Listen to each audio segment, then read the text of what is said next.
This is Democracy Now!, democracynow.org, The Quarantine Report. I'm Amy Goodman. A warning to our listeners and viewers: will be describing graphic scenes as we turn now to Beirut, Lebanon, where more than 100 people have died after a massive explosion at the city's port. Videos of the explosion show rapidly expanding shockwave engulfing entire high-rise buildings, leaving behind a pink mushroom cloud rising far above Beirut's skyline. Over 4,000 people have been injured. Hundreds remain missing.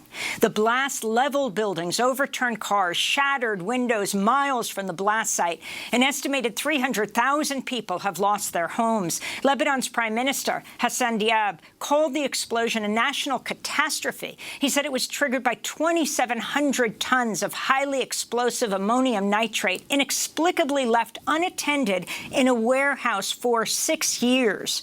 An investigation has been launched to determine what triggered the blast. The explosion carried the force of a 3.5 magnitude earthquake and was felt as far away as Cyprus, more than 100 miles off Lebanon's coast. Lebanese film director Philippe Arakindi said Beirut looks like a war zone. I've seen war, I've filmed war. I went to in 2006, I went to the South Lebanon to see this, but it took 30 days to do the same destruction. We had it in one explosion. It is a catastrophe. I've never seen something like that. That's Lebanese film director Philippe Araktingi. The explosion completely destroyed the port of Beirut, a main economic lifeline to Lebanon. The blast occurred at a time when Lebanon was already facing an economic, political, and public health crisis with COVID-19 cases on the rise. We go now to Beirut, where we're joined by Dr. Seema Jilani. She's a pediatrician and writer who treated her own daughter who was injured in the blast. Seema was able to share with us this tragic video that her husband filmed from inside a crowded ambulance as she cradled her daughter and sang to keep her calm. An ocean in my heart.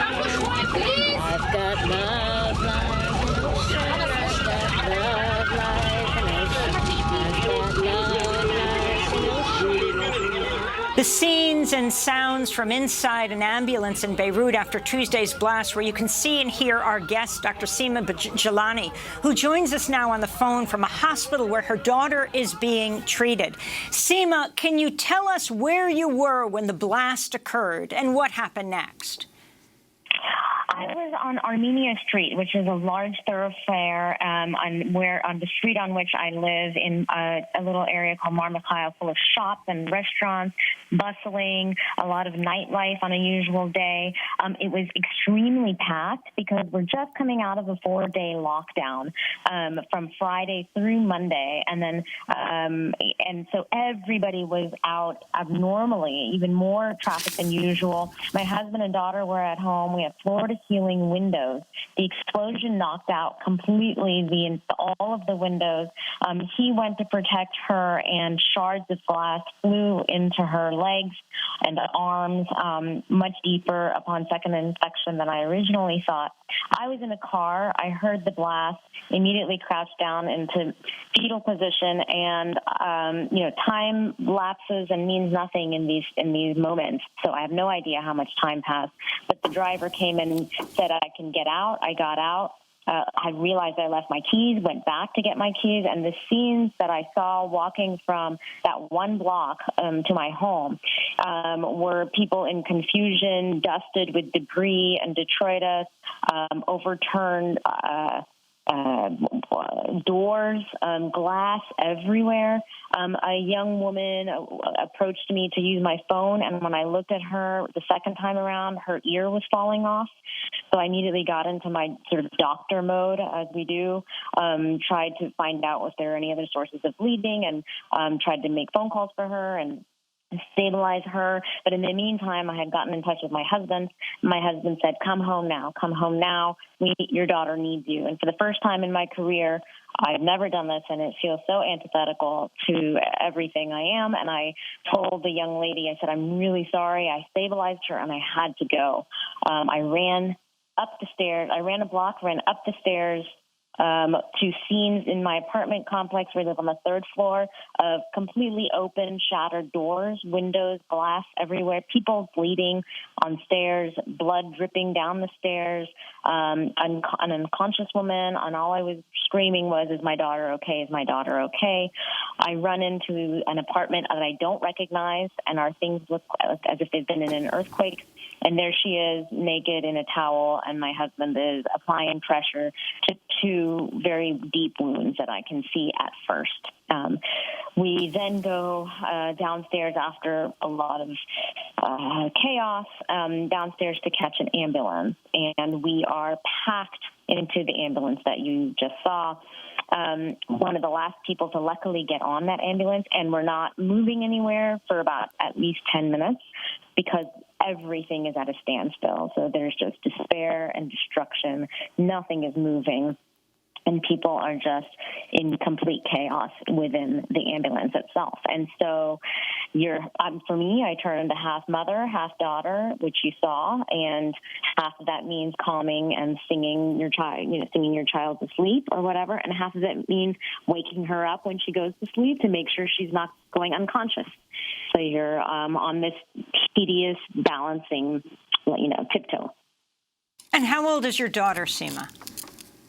She's 4 years old. What did you find at the hospital when you brought her there? We went to a hospital called Hôtel Dieu de France, and it is, we found utter chaos. They were doing the best under the circumstances, and their circumstances include coming out of a revolution from September onwards, which was then halted by coronavirus, which was then toppled by a rising and looming economic failure, which is now leading to what I might describe, I'm not an analyst, but as an almost failed state.